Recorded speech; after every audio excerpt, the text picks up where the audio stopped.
सोचिए क्या हो अगर सरकार के पास हमारे संविधान को पूरी तरह से बदलने की ताकत आ जाए। आज हम एक ऐसे ही केस पर बात करने वाले हैं।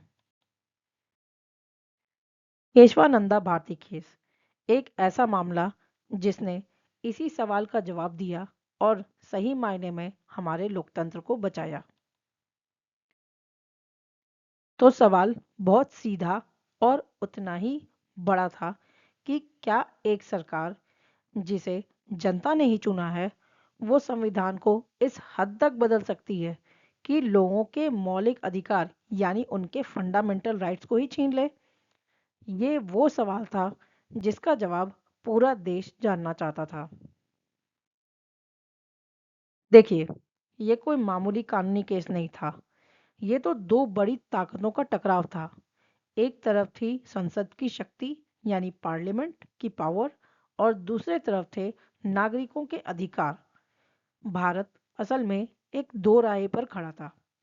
यहाँ ये तय होना था कि हमारे भविष्य में कौन सबसे ऊपर रहेगा, संसद या संविधान। तो यहाँ पर भारत के भविष्य को लेकर दो बिल्कुल अलग-अलग सोच थी। सरकार का कहना था कि देश में सामाजिक और आर्थिक क्रांति लाने के लिए, एक बराबरी वाला समाज बनाने के लिए संविधान में किसी भी तरह का बदलाव करने की शक्ति होनी ही चाहिए। लेकिन दूसरे तरफ दलील ये थी कि मौलिक अधिकार तो पवित्र हैं, उन्हें कोई नहीं छीन सकता। तो चलिए अब सीधा कोर्टरूम में चलते हैं और देखते हैं कि इस ऐतिहासिक फैसले में दोनों पक्षों ने अपनी अपनी क्या दलीलें दी। सरकार का पक्ष बहुत साफ था। उनका कहना था कि एक बराबरी वाले समाज में संपत्ति के अधिकार जैसी कोई चीज नहीं होती। संविधान ने जो अधिकार दिए हैं, अगर जरूरी हुआ तो उन्हें बदलने या रद्द करने यानी इनवैलिड करने का रास्ता भी खुला होना चाहिए। ये कोई पत्थर की लकीर नहीं है। अब इसके जवाब में जो तर्क आया वो बहुत दमदार था। कहा गया कि संसद में दो तिहाई बहुमत यानी टू थर्ड मेजॉरिटी का मतलब हमेशा ये नहीं होता कि वो पूरे देश की बहुमत की आवाज है। अगर संसद को इतनी खुली छूट दे दी गई तो ये सारी गारंटी, ये जो सारे राइट्स दिए गए हैं, वो सिर्फ कागजी बातें बनकर रह जाएंगी। और जानते हैं, इस सबसे बड़ी दिलचस्प बात यह है कि ये पूरा मामला, इतनी बड़ी बहस, संविधान में लिखे गए सिर्फ एक शब्द के मतलब पर आकर टिक गई, और वो शब्द था संशोधन यानी कि अमेंडमेंट। सवाल ये था कि संशोधन का मतलब क्या है, कुछ भी बदल देना या फिर इसकी भी कोई लिमिट है। तो आखिर ये संशोधन है क्या? देखिए, इसका सीधा मतलब है कि किसी चीज में बदलाव करना, उसे जोड़ना, सुधारना या उसमें कुछ हटाना। लेकिन एक ऐसा बदलाव जो उस चीज के मूल अस्तित्व यानी बेसिक आइडेंटिटी जो होती है, उसको खत्म ना कर दे। और अदालत के लिए सुधार करने और खत्म कर देने के बीच का यही फर्क सब कुछ था। कोर्ट ने एक लक्ष्मण रेखा खींच दी। कहा कि हाँ, संविधान में सुधार किया जा सकता है, उसे बेहतर बनाया जा सकता है, उसके कुछ हिस्सों को बदला जा सकता है, समय के हिसाब से उसे अपडेट भी किया जा सकता है।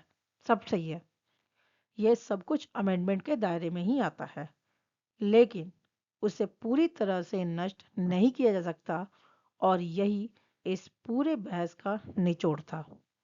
संशोधन करने की शक्ति का मतलब ये बिल्कुल नहीं है कि संविधान की पहचान, उसकी आत्मा को ही खत्म कर दिया जाए। तो अब इस बड़ी कश्मकश के बीच सुप्रीम कोर्ट का एक जबरदस्त सल्यूशन आया, जिसने भारत के संविधान के इतिहास को हमेशा के लिए बदल दिया। और इस समाधान को एक नाम मिला जो आज भी भारतीय कानून की दुनिया में अमर है, यानी बुनियादी संरचना का सिद्धांत, doctrine of basic structure. Court ने अपने फैसले में साफ साफ कहा, संविधान के हर प्रावधान में संशोधन किया जा सकता है, बस शर्त यह है कि इसके नतीजे में संविधान की मूल नींव और संरचना, यानी बेसिक फाउंडेशन और स्ट्रक्चर वैसी ही बनी रहे। तो सवाल ये था कि आखिर बुनियादी संरचना या अपरिवर्तनीय नींव आखिर है क्या, यानी बेसिक स्ट्रक्चर है क्या, क्या कौन कौन से हैं। खुद कोर्ट ने बताया कि ये कुछ ऐसे स्तंभ हैं, कुछ ऐसे पिलर्स हैं जिन्हें कोई भी सरकार, कोई भी संसद छू नहीं सकती। जैसे कि सुप्रीमेसी ऑफ कॉन्स्टिट्यूशन, यानी संविधान ही सबसे ऊपर है। डेमोक्रेटिक गवर्नमेंट, सरकार का लोकतांत्रिक स्वरूप। सेक्युलर कैरेक्टर, देश का धर्मनिरपेक्ष चरित्र। सेपरेशन ऑफ पावर्स, शक्तियों का बंटवारा। फेडरल स्ट्रक्चर, देश का संघीय ढांचा। ये सब एक तरह से हमारे लोकतंत्र की आत्मा है। और समय समय पर कोर्ट्स ने डिफरेंट डिफरेंट केसेस के जरिए डिफरेंट डिफरेंट बेसिक स्ट्रक्चर्स को इंट्रोड्यूस किया है। चलिए अब इस पूरी चर्चा के सबसे अहम हिस्से पर आते हैं कि 1973 का ये फैसला आज भी इतना ज़रूरी क्यों है।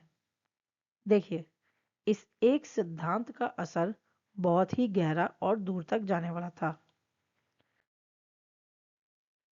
इसने सरकार की ताकत पर एक ज़रूरी लगाम लगा दी। इसने ये बात बिल्कुल साफ कर दी कि संसद से भी ऊपर हमारा संविधान है। इसने हमारी न्यायपालिका को राजनीतिक दबाव से बचाया और सबसे बड़ी बात, इसने हमारे देश की लोकतांत्रिक और धर्मनिरपेक्ष पहचान पर एक सुरक्षा कवच चढ़ा दिया।